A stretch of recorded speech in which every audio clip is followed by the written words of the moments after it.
I was 36 years old when my marriage ended in the middle of a quarterly budget review.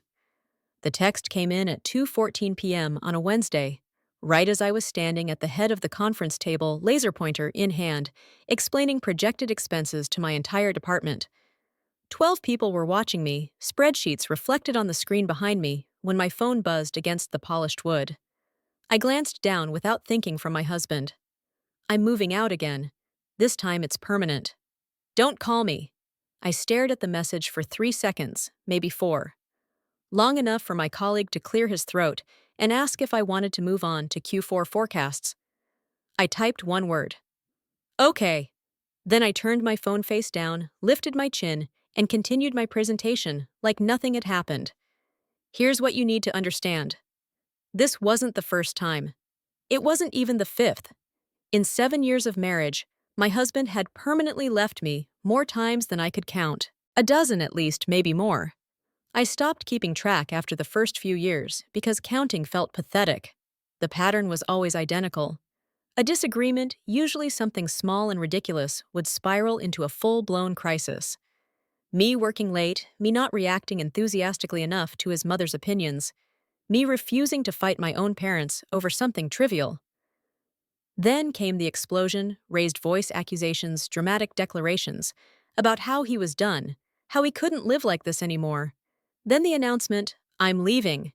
He'd grab an overnight bag, slam the door, and disappear to his sister's house or his mother's place, and then he'd wait. That was the key part. He'd wait for me to panic, to beg, to call and text, and apologize for things I didn't fully understand. And every time I did, because I loved him, because I believed marriage meant fighting for it, because his family told me I wasn't trying hard enough. Not this time. Something inside me snapped during that meeting. Maybe it was the timing. He knew exactly where I was when he sent that text. Maybe it was the word again, casually acknowledging the pattern he'd been using against me for years. Or maybe I was just done being emotionally held hostage. The meeting ended at 3:30 p.m. I told my boss I had a family emergency and needed to leave early. He nodded without asking questions. I drove home. The apartment was quiet when I arrived, empty, just as I expected. He'd taken his overnight bag, the expensive one I bought him for our anniversary trip. That never happened because he wasn't in the right headspace that weekend. I stood in the living room for a moment, looking around, and made a decision. If this was permanent, I'd make it permanent. I called a locksmith. "Emergency residential," I said. "Can you come within 2 hours?" He could.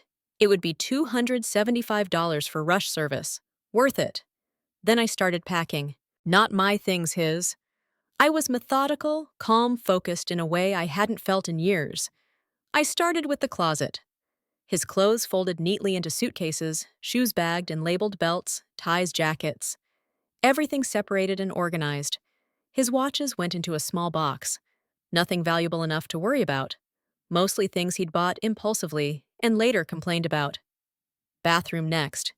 His grooming products, razors, cologne towels, bedroom chargers, he had 4. His laptop books, he never finished, the decorative pillows he insisted on but never actually used. Kitchen last.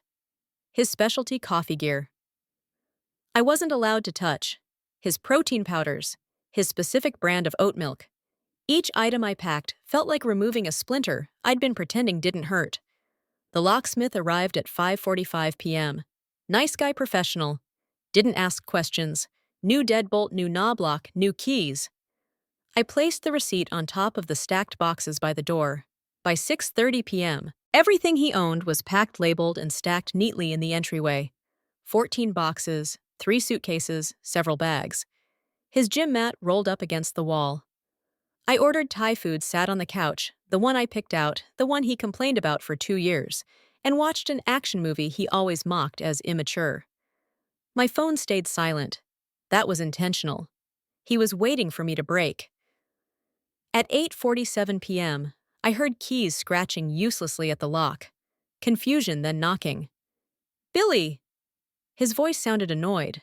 "The door won't open." "Is the lock broken?" I walked over and opened it. He stood there with his overnight bag, irritation already fading into something else when he saw the wall of boxes behind me. His face drained of color. What? What is this? I met his eyes. Your stuff, I said calmly. You said it was permanent. I helped make it permanent. And that was the moment everything changed. He pushed past me before I could step aside, dragging his overnight bag across the floor as his eyes scanned the entryway. The neat rows of boxes seemed to confuse him more than if everything had been scattered in chaos. Each one was labeled in black marker. Casual bathroom techs, his life reduced to careful categories. He laughed once short and disbelieving like the sight offended him. You can't be serious, he said, turning to face me. What is this? Some kind of stunt. It's exactly what it looks like, I replied. My voice surprised even me. No shaking, no cracking, just tired. You told me you were moving out permanently. You told me not to call. I didn't call, I packed. He stared at me like I'd started speaking another language. I was upset, he said quickly, the words tumbling out. We had a fight. You know how I get when I feel cornered? You always do this. You take things so literally. I leaned against the wall, arms folded, and felt something strange settle in my chest. Not anger, not sadness, clarity. You texted me during a presentation I'd been preparing for 3 weeks. I said you know how important that meeting was. You didn't call, you didn't ask to talk. You announced you were leaving again. He ran a hand through his hair, pacing now. It was about your mother, he snapped. She sends me a birthday card with $50 like I'm some neighbor kid. And when I say it bothered me, you defend her. You always defend everyone else over me. That's not what happened. I said, you said my mother was cheap. I said she gave what she could and that I wasn't going to start a family war over $50. That's when you escalated it into our marriage being over. He yanked open one of the boxes, rifling through sweaters like he expected to find a hidden camera. When he realized they were folded carefully, his movement slowed. The irritation on his face cracked just slightly. I didn't mean it like that, he said, quieter now. You know I get emotional. You always come get me. That's how this works. No, I said that's how it worked. Past tense. He froze, finally looking at me again. So what? You're just done after 7 years. His voice sharpened, desperate now. Over one text, I felt exhausted just standing there. Over hundreds of texts, I said. Over years of you threatening to leave every time I didn't react exactly the way you wanted. Over me begging you to stay while you waited to see how much I'd sacrifice to keep you. He scoffed, but there was panic underneath it. You're being dramatic. I learned from the best, I replied. His eyes dropped to the door, then back to the boxes. You changed the locks, he said slowly. Are you insane? This is my home. It's my apartment, I corrected. The lease is in my name. It always has been. Remember, your credit wasn't good enough when we moved in. His mouth opened, then closed. He went very still. I checked before I called the locksmith, I added just to be sure. For the first time since he walked in, he didn't have a comeback.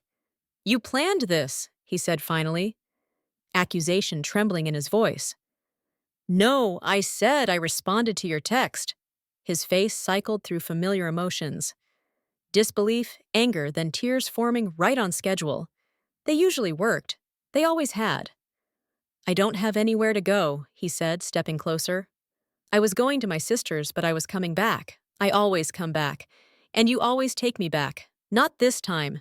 He grabbed my arm, not hard, but pleading. Please, I'm sorry. I didn't mean it. I was angry. You know how I get.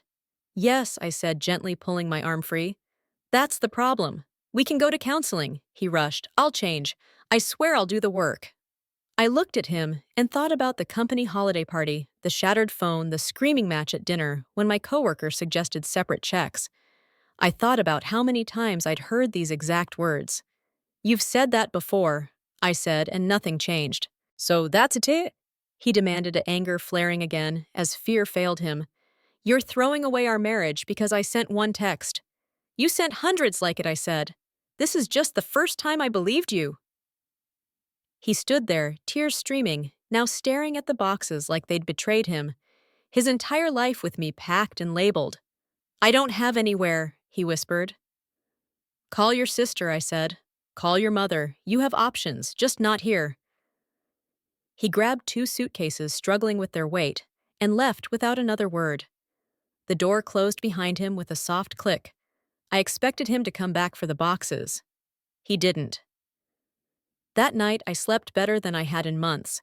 I made it exactly 4 days before I realized the night he left had only been the opening act. On the second morning, after the confrontation, I was halfway out the door, coffee in one hand, work bag over my shoulder, when I heard pounding, not knocking, pounding sharp, aggressive, like whoever was on the other side already felt entitled to be let in.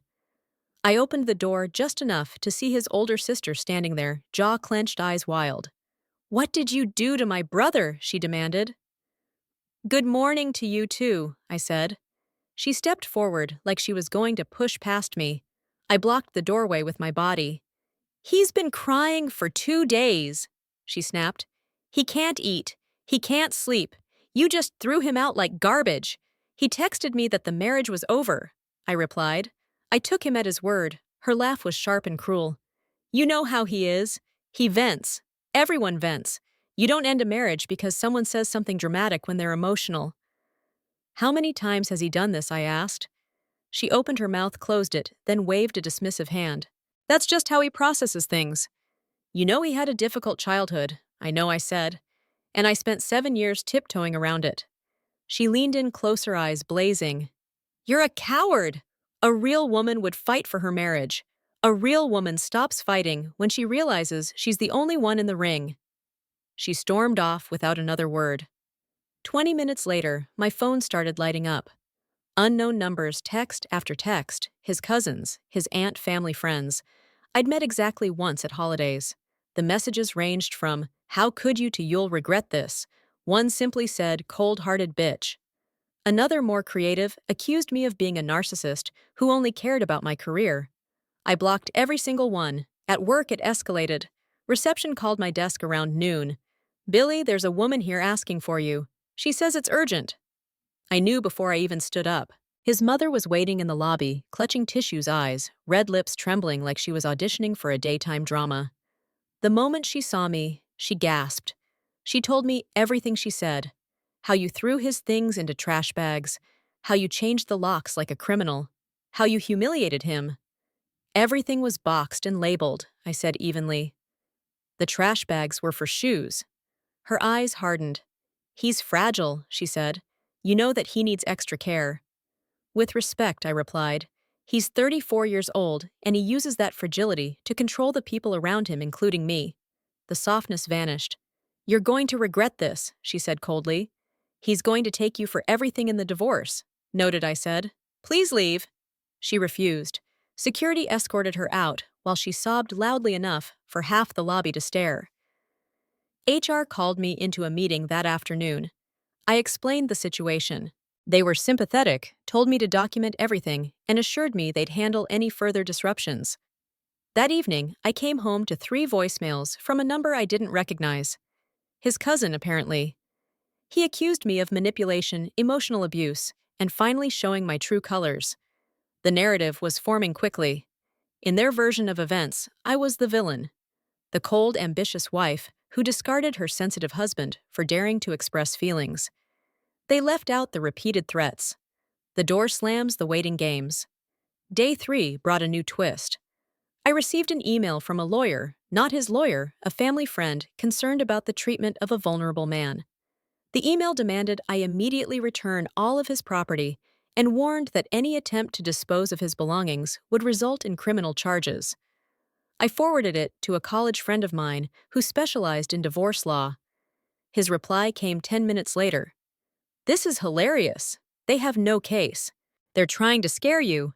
He helped me draft a response. Polite, professional, clear. All belongings were packed intact and available for pickup at a mutually agreed time. Nothing had been disposed of. Future communication should go through proper legal channels. On the 4th day, they showed up. All of them. His mother, his sister, and a man I didn't recognize. Tall, broad-shouldered, clearly there to intimidate. I opened the door with the chain still on. "Who's he?" "My cousin," his sister said. "He's here to make sure you don't try anything. Try what I asked. I work in finance. I'm not exactly a threat." The cousin stepped forward. "Just give him his stuff. Don't make this harder than it needs to be." I pointed behind me. "It's right there. I'll open the door. You can take it." No one comes past the entryway. This is his home. His mother wailed.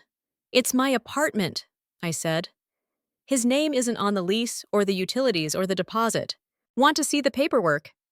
They spent 45 minutes loading boxes into 2 cars. The cousin accidentally dropped one box. I heard glass shatter, probably his grooming bottles. I said nothing. When they finished, his mother turned back to me, eyes venomous. You'll be alone forever. No one will ever love you like he did. That's kind of the point, I said. The door closed. I changed the chain lock for good measure. That night, my phone buzzed from an unknown number. I know you think you're being strong, but you're just being cruel. I didn't respond. I blocked it. This was far from over, but for the first time in 7 years, I wasn't reacting. I was in control.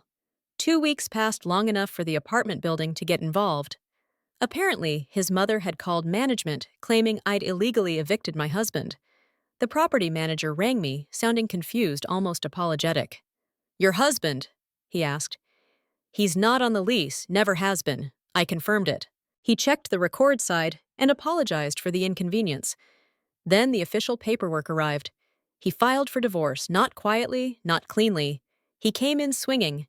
The petition accused me of emotional and psychological abuse throughout the marriage.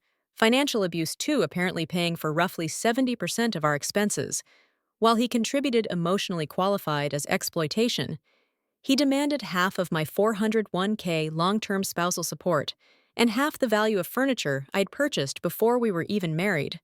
My attorney, Reddick, closed the folder and rubbed his temples. Standard opening move, he said. Throw everything at the wall, see what sticks. Discovery was where things got ugly. His lawyer requested my financial records normal. Then they asked for documentation of every gift I'd ever given him to establish the lifestyle he was accustomed to, proof of my controlling behavior. They even demanded records showing my refusal to attend marriage counseling. That one almost made me laugh. I had suggested counseling more than once. He'd refused, said he didn't want a stranger judging our relationship. I provided exactly what was required, nothing more. 2 weeks later, my younger brother called me. His voice was tight. So your ex contacted me. I felt my stomach drop. About what? He asked if I'd testify that you were emotionally unavailable during family gatherings. Said he was building a pattern, and you told him to lose my number, but heads up, he's calling anyone who's ever known you. He'd also contacted a coworker, the same one whose wife he'd screamed at over dinner checks years earlier fishing for stories. They declined to participate. Desperation makes people sloppy. Then he tried something bolder. He called my company's HR department, directly requesting records of any complaints filed against me. When they refused, he accused them of protecting an abuser. HR notified me immediately. Everything was documented. My attorney added it to the file. The mediation session came next. Required by the state before proceedings could continue, we sat in a neutral conference room, lawyers on either side, a mediator between us. He wouldn't look at me. His attorney spoke first. My client sacrificed his professional development to support this marriage. He deserved spousal support, reflective of the lifestyle established during the union. My attorney countered calmly. Your client worked part-time by choice. He was never the primary earner. He routinely threatened divorce as a negotiation tactic. We have the texts. That got his attention. He looked up, eyes sharp. You're using my emotions against me. The mediator intervened. Let's stay focused. Every item was contested. The couch, the coffee maker he gifted me, purchased with money I'd given him, the bed frame lamps. It went on for hours. In the end, the mediator made recommendations. No long-term spousal support. His underemployment was voluntary. My 401k contributions before the marriage were protected. He'd receive a small portion of what occurred during the marriage, about 15%. Furniture would be split based on documentation. He left in tears. His mother was waiting in the lobby and started screaming the moment she saw me. Security escorted them out. That night, I received another message from an unknown number. You win. Happy now. I have nothing. You took everything. I didn't reply. I screenshot it and sent it to my attorney. He filed for a communication order. From then on, all contact had to go through lawyers. The divorce decree came through a month later. Final, official, unchangeable. He got less than he demanded and more than I wanted to give. A small portion of my retirement account from the years we were married. 3 months of transitional support, $600 a month, a handful of furniture pieces he'd insisted on during mediation. What he didn't get was control. For a brief moment, I thought that would be the end of it. I was wrong. 2 months after the divorce was finalized, he violated the communication order for the first time. A drunk text at 2:03 a.m. Remember the anniversary trip we never took? I was going to tell you I was pregnant, but then you had to be you and ruin everything. I stared at the screen, heart pounding, then forwarded it to my attorney. He confirmed there had been no pregnancy during our marriage, either a lie or an attempt to hurt me. Both tracked perfectly with his past behavior. The second violation was quieter and somehow worse. He showed up at the coffee shop I worked from every Thursday morning, sat at the table next to mine, said nothing, just stared. I packed my laptop and left. Documented the time, the place, and the witnesses. My attorney sent a warning letter. After that, the noise stopped. The updates came secondhand. Mutual friends, unsure whose side to take, kept me loosely informed. He'd moved back in with his mother. His sister tolerated it for 2 months before she got tired of the constant complaining and drama. He was working part-time at a boutique, now telling anyone who would listen that he'd been forced to start over because of me. His mother told people I'd financially devastated her son, conveniently leaving out that I'd paid for most of our married life while he found himself. About a month later, I received an actual letter paper, perfumed a heart sticker sealing the envelope. Inside was his mother's handwriting. True love means forgiveness. He's changed. Please consider reconciliation counseling. You're punishing him for normal relationship struggles. I threw it away. Permanent meant permanent. And for the first time, I understood that wasn't cruelty. It was self-respect. Peace after the storm. 3 months have passed since the divorce became official, long enough for the silence to settle in, long enough for the adrenaline to fade, and leave behind something quieter, something real. The apartment feels different now. Bigger somehow. Not because there's more space, but because there's no tension filling it. No anticipating the next argument. No carefully choosing my words to avoid triggering a meltdown over something insignificant. The air feels lighter, calmer. There are still empty spots where his things used to be. A corner of the closet, a shelf in the bathroom. I noticed them sometimes, but they don't hurt the way I expected. They just are. I took down our wedding photo from the living room. Didn't throw it away. Not yet. It's in a box in the closet tucked behind old tax documents and winter coats.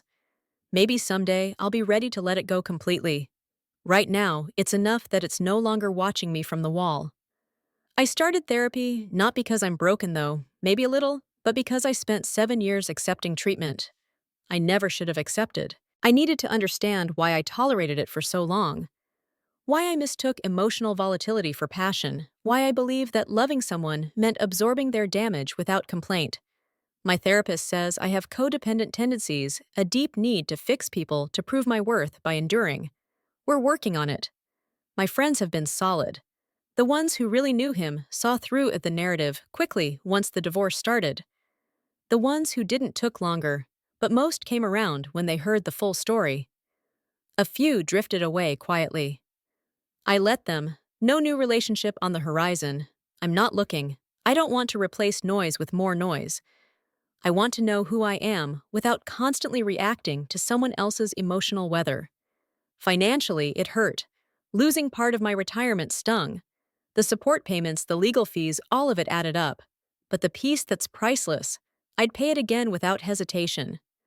Last week, I ran into his sister at the grocery store. She saw me at the end of an aisle, froze like she'd been caught doing something wrong, then turned and walked away without a word. Probably for the best. The only thing I truly regret is not doing this sooner. All those years I thought I was fighting for my marriage, when really I was just teaching him that there were no consequences for hurting me, that he could threaten to leave as many times as he wanted and I'd always chase. One text changed everything. Not his, mine. For 7 years I said, "Please don't go, I'll do better. What can I change?" One word, "okay," was all it took to end the cycle. He expected begging. He got boxes by the door. And honestly, that was the most satisfying thing I've ever done. If you're in a situation like this, hear me clearly. When someone shows you who they are through repeated behavior, believe them. And when they threaten to leave for the 100th time, sometimes the healthiest thing you can do is hold the door open. As for me, I'm closing this chapter. And for the first time in a long time, I'm looking forward to what comes.